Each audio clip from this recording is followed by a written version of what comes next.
Bem-vindos a mais Hospitality Talks. Bom, o episódio de hoje é mais do que especial. Muitos de vocês que me acompanham aí, vocês sabem o quanto eu amo street food. E o meu convidado de hoje, ele vai realmente te levar para o próximo nível quando a gente fala de street food. Ele é um dos influencers mais conhecidos do Canadá. E ele vai contar um pouquinho aqui da história dele, como é que foi essa virada de chave para ele.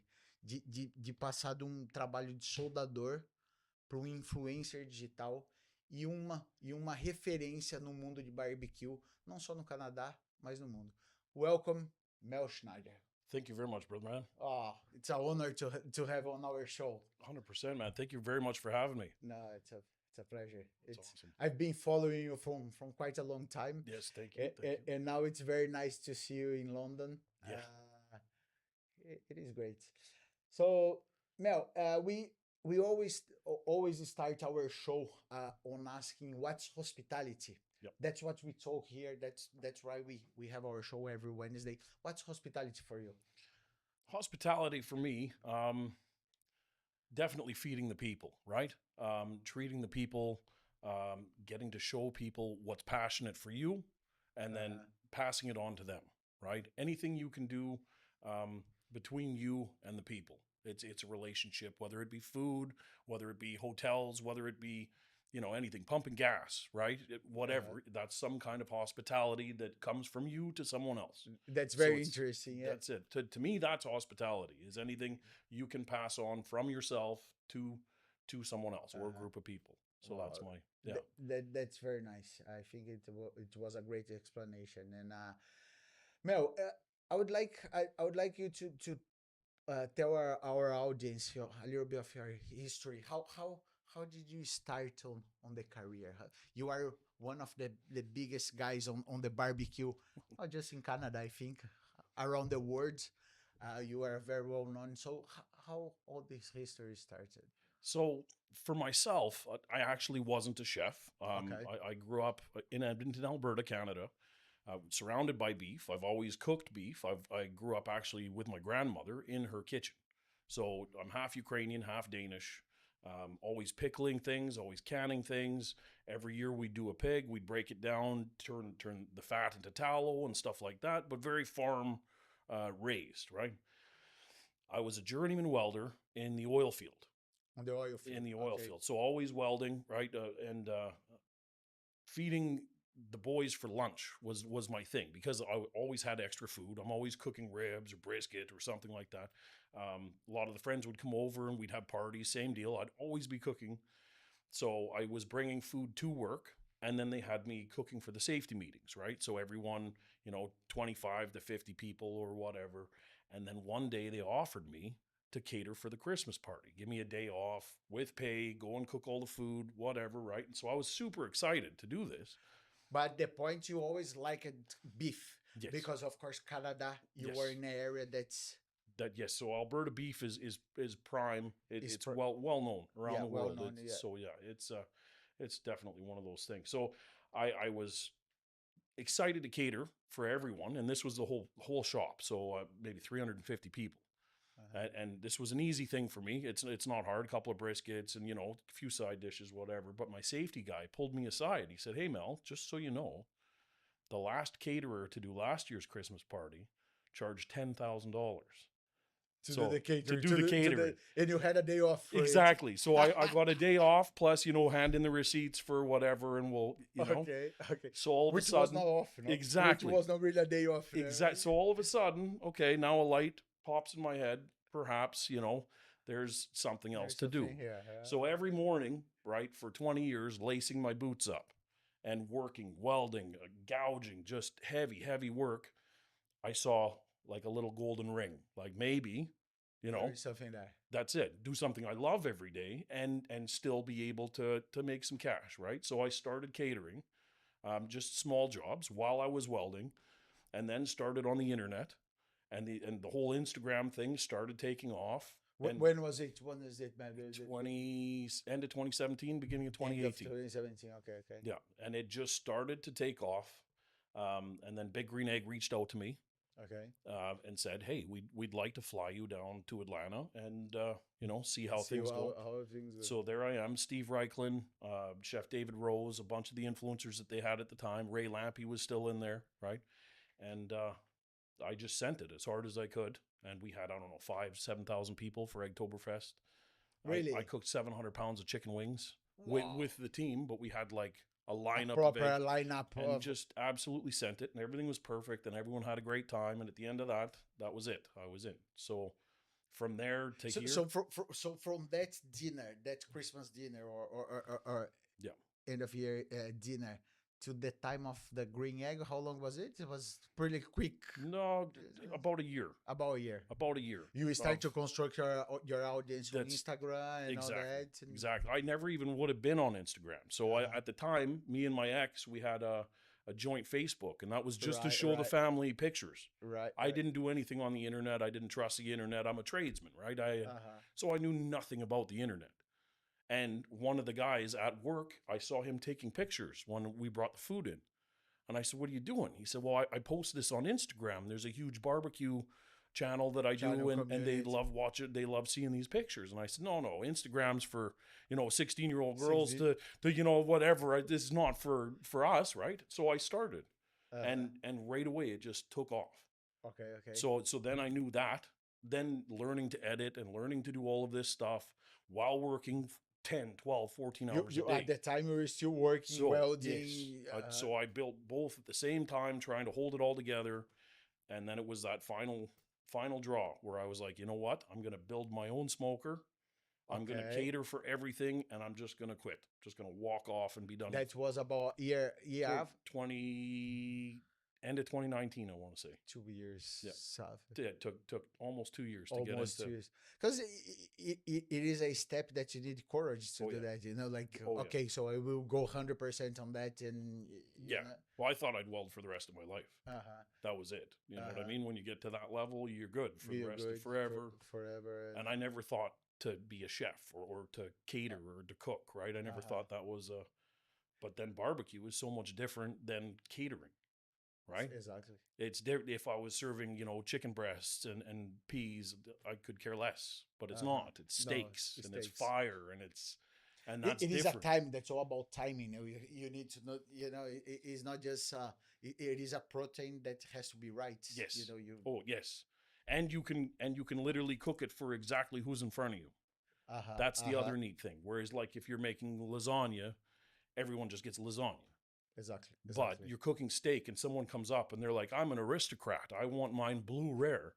You can make that happen. And you see the joy in their face. Every single steak that leaves, you can custom make it just for whoever, right? It's perfect. I love that part of it. So, that's good. Yeah. And then when back then in 2019, you started doing festivals, catering. That's how all of this started. And then was a presentations. So then, exactly. They took me, I was doing Memphis in May. I even competed in the American Royal with a friend of mine, Rob Reinhart. We placed 14th at the Invitational overall. And I got to see Dr. Barbecue, Ray Lampy. He was on stage. He was as the MC. And I had to come up to get the ribbon, right? And he's like, "Are you serious? You again?" Like this. It was neat. It was a good time. But after that, I started doing events. I've learned a ton. Spent a ton of time Brazil with Tuffy, right? Okay. Cooking with Big Mo Cason, Heath Riles. We do a big thing in Florida every year. We took the grand championship at the Rub and Tug Festival, which is now called Key West Invitational. Wow. It's like the Rose Bowl in Florida, in Key West. I beat Matt Pittman. I beat Heath Riles. He beat them all. Grand champion, right? It was amazing. And it was, me and my team from W Sauce. Absolutely killed it. But after that, right, now you can start putting on classes. You can start educating people with all the things that you've done. And that's where it's gone from here. So now when it comes to your education, comes for what? Comes for the street foods, the street food, the festivals. What's your products there? Yeah. So when I'm catering, it's classic barbecue, like a Texas platter. Texas barbecue. Yeah, so I'm doing quarter chickens, I'm doing brisket, I'm doing pulled pork or ribs. We've got coleslaw, mac and cheese, brisket on top, stuff like that. So that's our catering deal. That's what we're catering, and that's usually just up in Canada, right? When I'm doing events, depends on the event. If it's classic barbecue, we're doing classic barbecue. But if it's a live fire event, we'll do picanha, we'll do, chorizo, we'll do whatever we can get our hands on. Nice and easy. So, So you like the picanha? oh So yes, I've seen your smile when you were talking about the picanha. yeah. You know that's our king of barbecue This for is Brazil. exact. So this is with a Brazilian flag, no less. Ah, okay. Yeah, so that's when you've been that's to Brazil. that's it. So I cooked picanha, Alder Lopez, right? Okay. And he's okay. like, for a Canadian to throw down picanha like this, he's like, hats off. That's it. So That's what he said. yeah, I cooked his beef in his country, and he said, yeah, you got it. So That's really good. yeah, That's really I good. love it. So no, I've gotten very passionate, especially with South American cooking, the morcillas, right? Chicken hearts. How do you find the chicken hearts? Oh, I love them. Yeah. Meat popcorn. If you prep them right, let them sit and marinate for a bit, Meat popcorn. all day long, yeah. man. It's perfect. It's absolutely perfect. So, yeah, a lot of those dishes that, especially Westerners, right? No way, they don't want anything to do with it, right?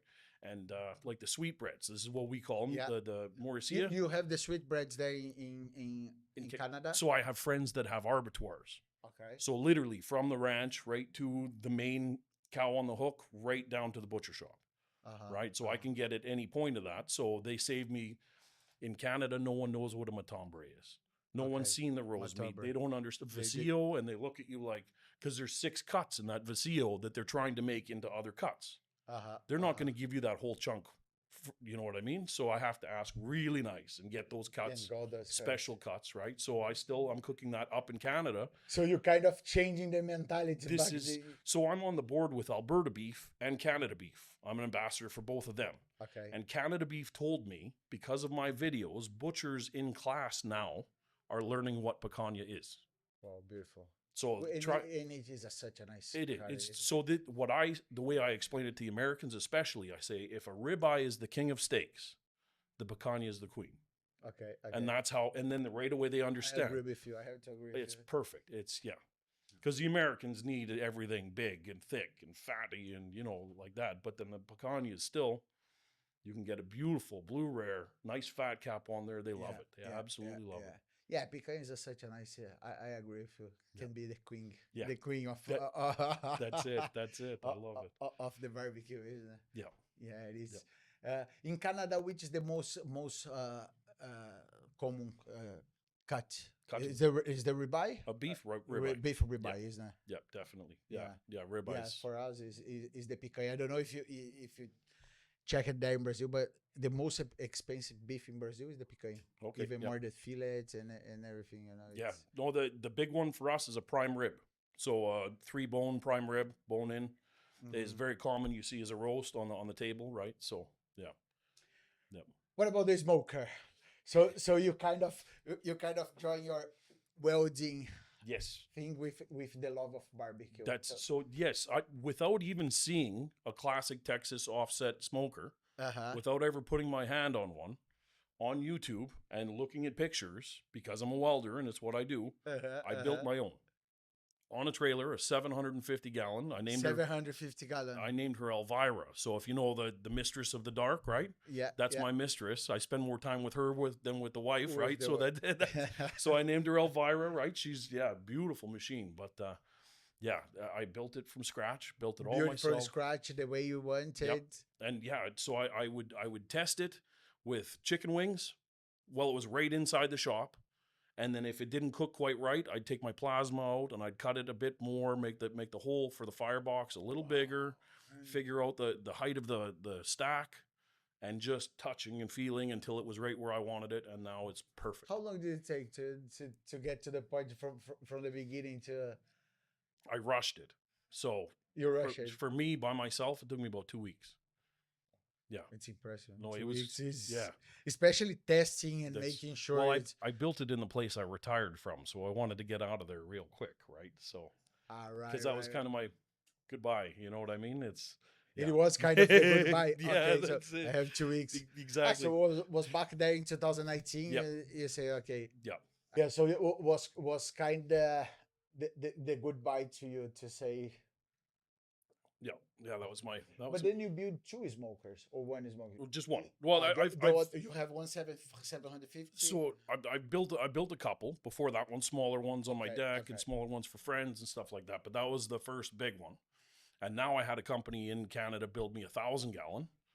So now I have a 1,000 okay, gallon, okay. which is even bigger. That's Black Betty, and she's really cool. She's got a 1959 Chevy taillights, original taillights built in there, Beautiful. all pinstriped, beautiful gold pinstriping, all black. It's a beautiful, beautiful rig. So Beautiful. yeah. And you pull that with a hammer. Yes, yeah. So I have a Big guy, big That's it. truck, big. That's it. It made Big where I smoke. come from, it makes sense. Seeing the kind of cars around here is Yeah. crazy, but Yeah, back home I have a Hummer with a supercharger, so it's with a just, supercharger. and big mud tires on it, right? And it's just I call it an urban assault vehicle, right? It's yeah, it's pretty cool. That's cool. Is your first time in London? Yes, this is Yeah, our first so- time across the pond. So Across, yeah. yeah, having a blast. It's been great. So you were coming for a smoke and fire of our friend Ashley, Yep. and excited. Oh yes, yes. I can't wait to see what it's like out here. I'm already talking to the locals and stuff like that. It's neat. A lot of people. They're I'm familiar with the style of cooking, like the English, the Scottish style of cooking. I know quite a few of them myself have come to Canada, and I'm talking to them, and they're like, "Well, my mom always boils her ribs," and right away you're like, Yeah, boil? Did you say boil? And that's so it's neat to finally talk to people and be over here and see how the culture's coming from that to what it is now, right? So It is very nice, because you said, like I've been to Brazil, I've been to Florida, and all that. So it's kind of this trade was a passport to the world for you. Is Yes. that was you even changed the way that Canada yes, butcher the cow and all this. It's it is a I always push that on our channels. That's when you go to gastronomy, when you go to kitchen, and it kind of open the world to you. If you know how to yeah. move around. To be honest with you, cooking and the way that I cook, Mhm. especially open fire, live fire cooking, has changed not just what I eat and how I eat, but it's changed my life. And this is the crazy part about it that no one really thinks of. I used to be working by myself in the dark, in the back of some place, and I'm not in front of a camera at all, not being able to talk in public, not being able to anything. And now I'm on the news, and I just turn it on and I go. I'm in front of 5,000 meat stock, Australia, right? 20,000 people, bang, right there, and I can do the whole thing now, and it comes from the heart. That's it, because I'm out there literally having fun and doing my most favorite stuff, and everyone in front of me is just excited to see the next piece. So you got a big prime rib, like a tomahawk that's hanging on chains, and these people have come for hours watching. Is that ready yet? Is that ready yet? So when you see them, you say, okay, at 5 o'clock, I'm going to take it down and I'm going to serve it. And all of a sudden, 300-400 people are standing there. Like you said, 5 o'clock, you can get them to chant. You can massage them. You can chop it.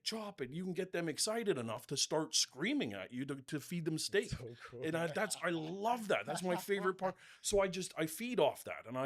And it's literally changed my entire life, being able to do this. Just making people happy. Yeah. Whereas before there was no people, there was nothing. So it was just me working and coming home, and then the kids, and then go back and do that. And now it's just everywhere I go. There's people everywhere, and it is fun. Oh yeah. You have kids? Yes. How many kids do you have? I got 2, a 5-year-old and a 10-year-old, 2 daughters. They keep me super busy. Yeah. But they love it. They love it. They love it. They love it. Yeah. Since they were like. Yeah. Yeah, they're definitely like a chef's kids. So we go dim sum, right? Vietnamese kind of breakfast stuff, and they're eating tripe. And the owner of the dim sum place, he's laughing at me. He said, my kids are over there eating chicken nuggets. I can't get them off McDonald's. They won't eat this at all. And here's your kids, 2 white kids sitting there chewing on tripe. They don't care. Chicken feet, right? They don't care because they know if dad's eating it, it must be good. Like that's.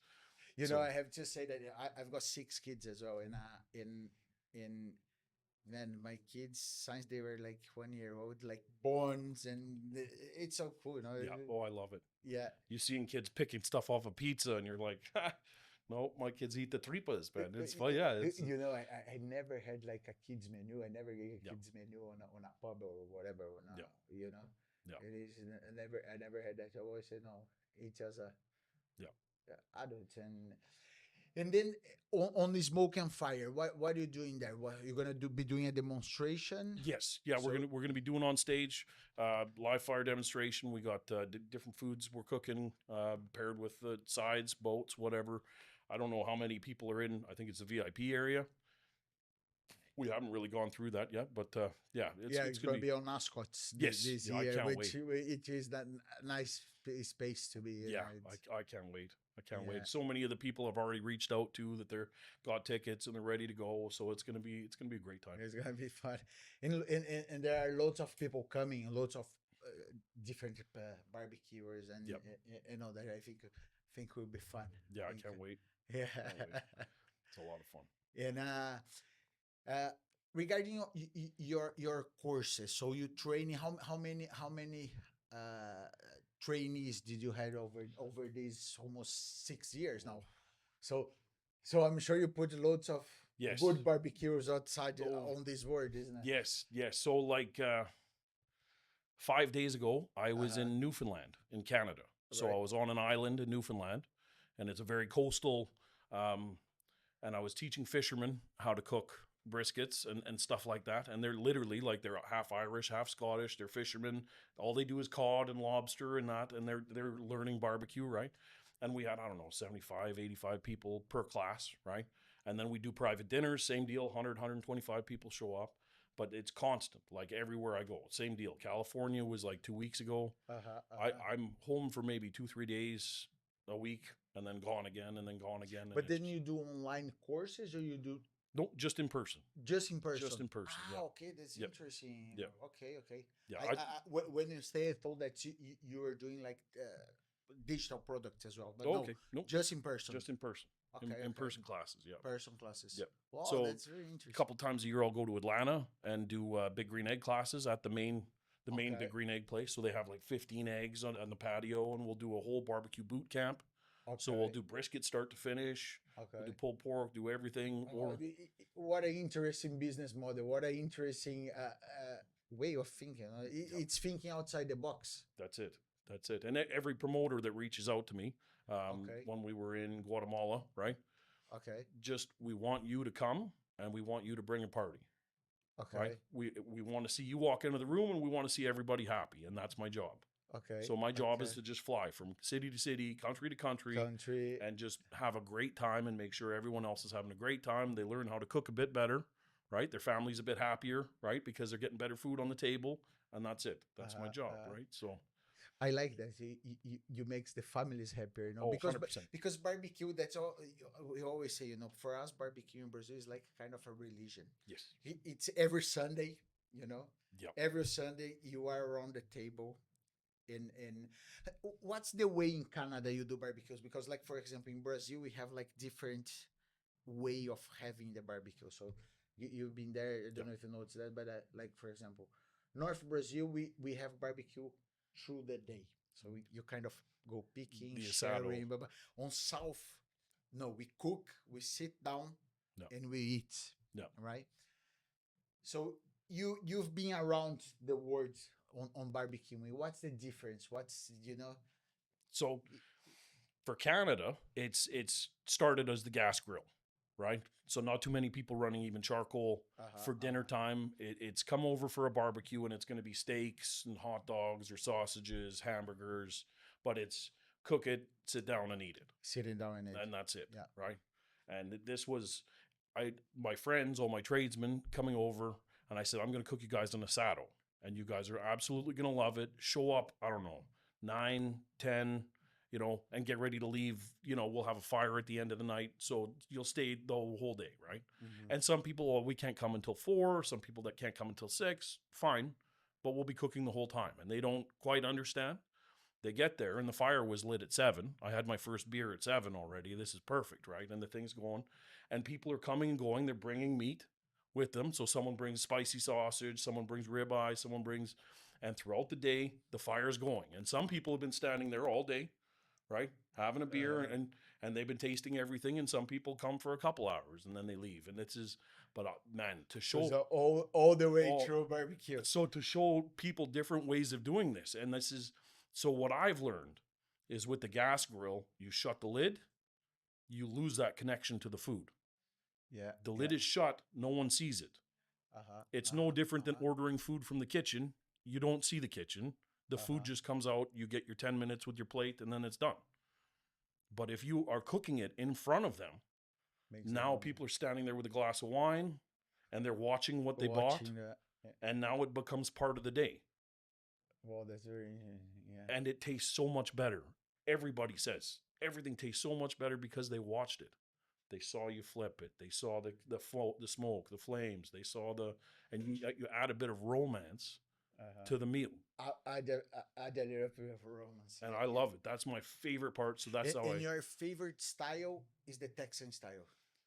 No, No. What do you? The South American. South American style. Like the whole over the fire, nice and slow. All right. Right. Yeah. That's my favorite.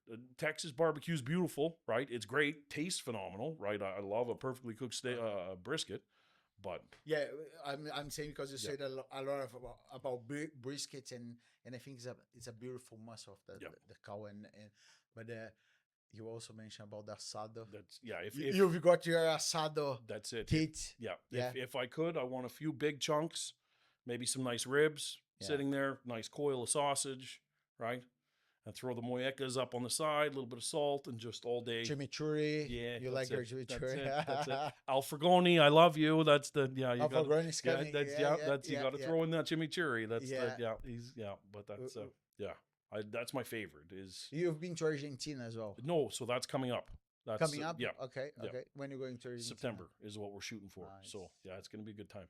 Good time. I can't wait. Good meat as well. That's it. Yeah. Well, wait until you meet Al. Yeah. So Al says that Argentina invented the picanha, so you guys can. Argentinians are like that, man.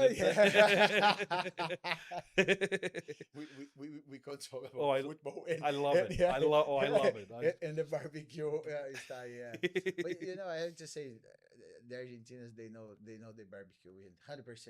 Well, I mean, I think we live in a world now that we can share ideas. Yes.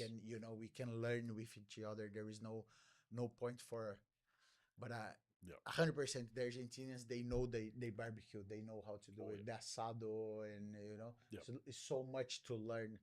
With them. It's and it would be very nice on smoke and fire, isn't it? I think and where are you going to Argentina? Which place? I think we're doing a whole trip. Whole trip. Patagonia, right through. We're bouncing all the way around. Any other place in South America? Well, that one's just focused into there. So I'll be back a bunch, going all over in there because I can't stay. How many countries do you go around a year? No, that's a tough one. I've been to like 4 or 5 already this year. So it's been busy. It's been really busy. So how long are you staying in London? We got another week, week and a half, and then You're going to Scotland and you are here? No, just sticking around here in Ascot, and then try and get in as much as I can. Yeah, that's nice. Been eating a lot of fish and chips. Oh yeah? Oh yeah. By the way, there is a very good fish and chips here, just next door there. Nice. Yeah. How did you find the fish and chips? Oh, it's good. It's really good. Yeah. It's really good. So I don't usually eat my French fries, right? But here they're so good. You have to eat the chips, right? You have to eat the chips. That's it. Yeah. And we had a good breakfast, right? English breakfast. Yeah, the blood pudding, right? And the square sausage and all of that. So it was good. It was a good time. Yeah. I mean, I really love the English breakfast. I think for us meat lovers, it is something. Oh yeah. That is special, isn't it? Yeah, I love it. It's a good time. And what's the plans for the next years? Tell me. So you are coming up with something new on YouTube, the YouTube channel? Yes. So we're in the middle of shooting. This is my guys here today, right? So the first one we did was a 2-part. Man Down Under. So we were in Australia for almost a month, and we shot the entire back end of a meat stock. We were supposed to do 2, but a hurricane came in and shut down all of Australia for a bit. It was crazy, but we shot an episode, a 2-part episode there. And then we've done Florida, and now we're doing the UK, right? So we're hitting London doing this. And yeah, we're just going to be... How many episodes will be for the this season? will be the third now. The third. The third now. So we're going, we're doing a 10-part, see how that sits. And then after that, we're going to do another season. Yeah. But not bad. Just traveling, having some drink here, there, some good food. That's it. Yeah. What can go wrong? It's awesome, because I tell people this all the time. Where I'm going, if you were a millionaire that wanted to go to Guatemala to do a trip like I did, you couldn't, because you wouldn't be able to find the people that I know or the people that are inviting me. You couldn't find those private backyard get-togethers. You couldn't find those, my brother has a boat, let's go out and go sail fishing. Some stuff that the money doesn't buy. That's it. It's the things that people see me do, and they're like, how did you... I just showed up, and this is the stuff that they had planned, and you're not a tourist, you're one of the people in the back, because this is how the chefs work. We're like brothers and sisters, right? That's you go through the lineup in the army, doing your battle with whatever event you do, right? And everyone's tired, and you have a few rum and cokes together, and everybody hugs, and then the next day, what are you doing? You're out fishing together, and now it's fun time. Now you're on, the afterburners are on, and you're just, and that's the part I love. I always say, Mel, I think food connects. 100%. Food is the thing that's the best language in the world. Like if you're traveling around, maybe you have a language barrier. Yep. However, you sit on a table and you connect. Yep. Isn't it? So I always say that that's the best way to connect with people is through food. Yep. Yep. And as you say, it takes you to a place that the money exactly done, Yeah. What was the most incredible place that the food took you? Like, ooh, that's a tough one. So the craziest place I've ever cooked a steak. Yeah. I cooked a picanha in a volcano in Guatemala. Right. So and it was a picanha. And it was a picanha. Yeah. So we used an oven rack inside of the lava, and we cooked picanha over the heat inside of a volcano. Wow. So yeah, it was. And how did that came? Like, just what was the idea? The event promoter put it on, and he said, "Hey, I know like there's a tour that goes up there. Instead of doing the tour, we'll go up there ourselves, and we'll go and do." Yeah, and it was crazy. It was absolutely that same trip. I caught a sea turtle with a fishing rod. That, like how, who can say that? Who can say that? Who can caught a sea turtle with a fishing rod? Like the craziest things. We're sail fishing, and I catch a sea turtle. Like it was crazy. So. Yeah, Brazil was another one. Brazil was insane. It took my breath away to be in the jungle, in Belém, in the jungle, big arapima on like bamboo over the fire, fresh acai berries out of the palm trees, wherever they come, and the paste, and to taste that. It's insane. Especially, it's great to hear that, Mel, that Brazil was a special place for you. Oh, yeah, it took my breath away. It was unbelievably beautiful. Like... And to think that people have been cooking exactly that for thousands of years, and still for someone to take that and try and replicate it in a restaurant, you know what I mean? You'll never have that. Never have that like coming from the earth and any wishes in anywhere that you really want to go and cook. There is any Japan is my hit list for the end of this year. It's still there. Okay. The end of this year. I need to figure out Japan. I have a few friends that have Wagyu connections there. Okay. And that's where I want to go. I want to go to a Wagyu ranch in Japan and cook traditional Wagyu that they don't export. I can get to connect to that. I had here on one of my shows, Hamasan. He's Japanese. He opened the first Japanese restaurant in London in 1972. So I've been to a part of his and okay, after the show awesome we talk, but awesome. Yeah, I think Japan for us meat lovers are load to learn there as well, isn't it? I'm very adventurous as well, so I want to eat a whole live octopus. That's on my list. I want one of these. and I just Okay. want to. Have you been to Portugal? No, No? that's another one on my list. The Yeah. seafood in Portugal. Yeah, Portugal. The yes. octopus from Portugal is it is just amazing. So one of the guys that helps me cater in Canada, he's Portuguese, and he brought over one day. We were having a movie night. All the boys were around, and he brought this little clay pig. And you put tequila in there or whiskey, whatever, and you light it on fire.